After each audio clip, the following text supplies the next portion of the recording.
নমস্কাৰ। এই মুহূৰ্তত আহি পৰিছে আজিৰ দিনটোৰ কেইবাটাও গুৰুত্বপূৰ্ণ খবৰ। প্ৰত্যেক দিনৰ গুৰুত্বপূৰ্ণ খবৰ চাবলৈ আমাৰ চেনেলটো ছাবস্ক্ৰাইব আৰু লাইক কমেণ্ট কৰি দিব। আজিৰ দিনটোৰ প্ৰথমটো খবৰ হৈছে ৰাজ্যত এখনৰ পাছত আনখন জিলাত ধাৰাবাহিকভাৱে চলিব উচ্ছেদ। ৰাজ্যৰ 12 লাখ বিঘা ভূমিত চলিব উচ্ছেদ অভিযান।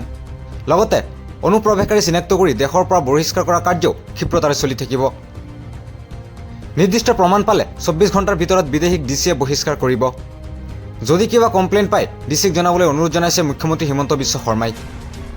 উচ্ছেদ আৰু বিদেশী বহিষ্কাৰক লৈ মন্তব্য মুখ্যমন্ত্ৰী হিমন্ত বিশ্ব শৰ্মাৰ। পৰৱৰ্তী খবৰটো হৈছে 2026ত অসমত পুনৰ চৰকাৰ গঠন কৰিব বিজেপিয়ে। সমাগত বিধানসভা নিৰ্বাচন আৰু আহি গৈছে প্ৰাক নিৰ্বাচনী সমীক্ষা।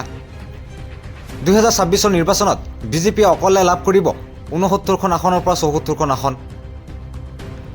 পিপুলছ পালছৰ এই প্ৰাক নিৰ্বাচনী সমীক্ষা। এই সমীক্ষাত কোৱা হৈছে 2026ত অসমত তৃতীয়বাৰৰ বাবে চৰকাৰ গঠন কৰিব বিজেপিয়ে। ইয়াৰ বিপৰীতে কংগ্ৰেছে লাভ কৰিব 25খন আসনৰ পৰা 29খন আসন। এজেপিয়ে পাব 8খন আসনৰ পৰা 11খন আসন। বিপিএফে পাব 8খন আসনৰ পৰা 10খন আসন আৰু ইউপিপিএলক দিয়া হৈছে 0খন আসনৰ পৰা 2খন আসন। AIUDFে পাব 0খন আসনৰ পৰা 2খন আসন। ৰাইজৰ দলে 1খন আসনৰ পৰা 2খন আসন লাভ কৰিব। অসম জাতীয় পৰিষদ দলে 0খন আসনৰ পৰা 1খন আসন লাভ কৰিব। CPIMে 0খন আসনৰ পৰা 1খন আসন লাভ কৰিব আৰু অন্যান্যই 0খন আসনৰ পৰা 1খন আসন লাভ কৰিব। পিপুলছ পালছৰ নিৰ্বাচনী সমীক্ষাত এই আসনৰ বিষয়ে কোৱা হৈছে। পৰৱৰ্তী খবৰটো হৈছে নাৰী সবলীকৰণৰ বিশেষ পদক্ষেপ মুখ্যমন্ত্ৰী মহিলা উদ্যমিতা অভিযান।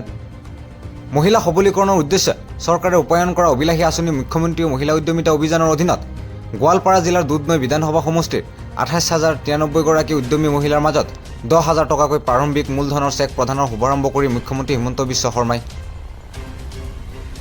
দুধনৈত অনুষ্ঠিত উদ্যমিতা পুঁজি বিতৰণৰ এই সভাখনৰ জৰিয়তে ৰাজ্যৰ 63টা বিধানসভা সমষ্টি এতিয়ালৈ সামৰি লোৱা হৈছে বুলি জনাইছে। পৰৱৰ্তী গুৰুত্বপূৰ্ণ খবৰটো হৈছে 17 জানুৱাৰীত হ'ব জুবিন গাৰ্গ হত্যাৰ পৰৱৰ্তী শুনানি। পৰৱৰ্তী শুনানিত চাৰ্জ ফ্ৰেম হ'ব 7 অভিযুক্তৰ। চেমকানু সিদ্ধাৰ্থ শেখৰৰ বাবে নিয়োগ কৰিলে নিজাববীয়াকৈ অধিবক্তা। জুবিন গাৰ্গ হত্যাৰ বিচাৰ প্ৰক্ৰিয়া সন্দৰ্ভত সবিশেষ জনালে অধিবক্তা অপূৰ্ব কুমাৰ শৰ্মাই। বিধানসভা নিৰ্বাচনত নগাঁও জিলাত অগপই 4ৰ পৰা 3খন আসন বিচাৰিব বিজেপিক। কলিয়াবৰ, বৰহমপুৰ, ৰহাৰ লগতে ৰূপহী, ধিং আৰু চামগুৰিৰ বাবে আবেদন কৰিব কেন্দ্ৰীয় সমিতিক। পূৰ্বৰ অগপৰ দুৰ্গ তথা প্ৰাক্তন মুখ্যমন্ত্ৰী প্ৰফুল্ল কুমাৰ মহন্তৰ বৰহমপুৰ সমষ্টি পুনৰ ঘূৰাই বিচাৰিছে নগাঁও জিলাৰ অগপই। বৰহমপুৰ সমষ্টিৰ পৰা অগপৰ নগাঁও জিলা সভাপতি মণিমাধৱ মহন্তই টিকট বিচৰাৰ সম্ভাৱনা। নগাঁও জিলা অগপৰ সভাপতি মণিমাধৱ মহন্তৰ মন্তব্য। পৰৱৰ্তী খবৰটো হৈছে নিশাৰ আকাশত 2026ৰ প্ৰথমটো বিৰল দৃশ্য। হঠাৎ পূৰ্বতকৈ বৃহৎ আৰু বিশাল ৰূপত আকৰ্ষণীয় হৈ পৰিল জোনবাই। আৰু আজিৰ শেষৰটো খবৰ হৈছে 17 আৰু 18 জানুৱাৰীত পুনৰ অসমলৈ অহাৰ সম্ভাৱনা প্ৰধানমন্ত্ৰী নৰেন্দ্ৰ মোদীৰ। 29 জানুৱাৰীত অসমলৈ অহাৰ সম্ভাৱনা গৃহমন্ত্ৰী অমিত শ্বাহৰ।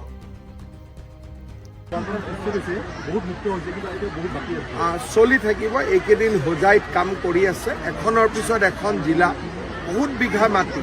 এতিয়া 1,60,000 পাইছোঁহে, কিন্তু মিনিমাম 12 লাখ বিঘা মাটি আছে। লাহে লাহে হৈ থাকিব।